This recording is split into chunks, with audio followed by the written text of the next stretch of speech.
learn about the imperative. Imperative commands are kind of cool.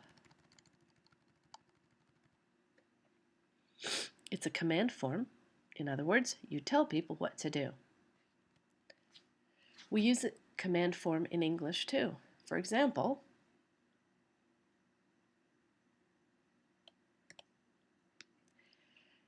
basically, the imperative command form is just a regular verb without the pronoun. So you say, get out of here, not you get out of here. Play ball, not you play ball.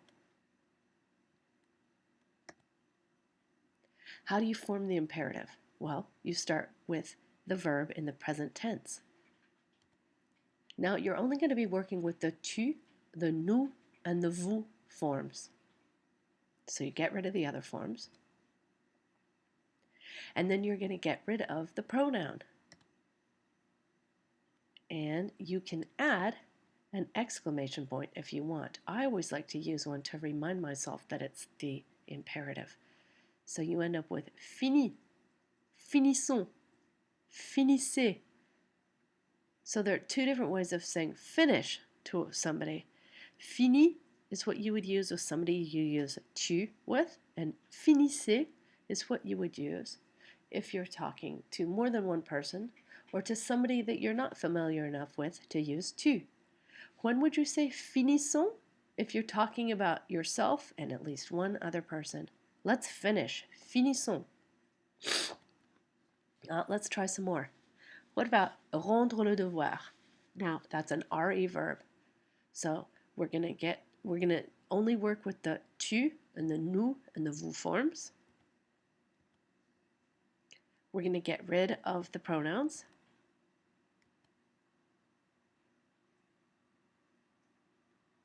And we added an exclamation point. Rends le devoir. Turn in the homework. Rendons le devoir. Let's turn in the homework. Rendez le devoir. Turn in the homework. Now, there's something a little bit different about ER verbs. It's one little thing that you have to remember, and that is on the tu form, you have to drop the S in the conjugation. So here we have the verb regarder. So first thing we do is drop the pronouns, and we have to get rid of that S on the tu form. So we end up with regarde, regardons, regardez. Regarde means look. Regardons means let's look. Regardez means look. Now, how do we make commands negative, right? Like, don't chew with your mouth open, or don't eat that, or don't play ball. Conjugate verbs instead. The way we do it is we put ne and pas on either side of the verb. So instead of having mange, you end up with ne mange pas. Parle becomes ne parle pas. Mangeons becomes ne mangeons pas. Maigrir becomes ne maigris pas. Étudier, n'étudiez pas. Lave la vaisselle, ne lave pas la vaisselle. Now, there are other negative expressions, right? We know ne pas, but there's also ne plus, which means not anymore or no longer, and ne rien, which means nothing. So, ne mange pas, don't eat. Ne mangeons plus, let's not eat anymore. Ne dites rien, don't say anything. What about allons-y? Normally, y just refers to a place. It replaces, it's a pronoun you can use to replace a place.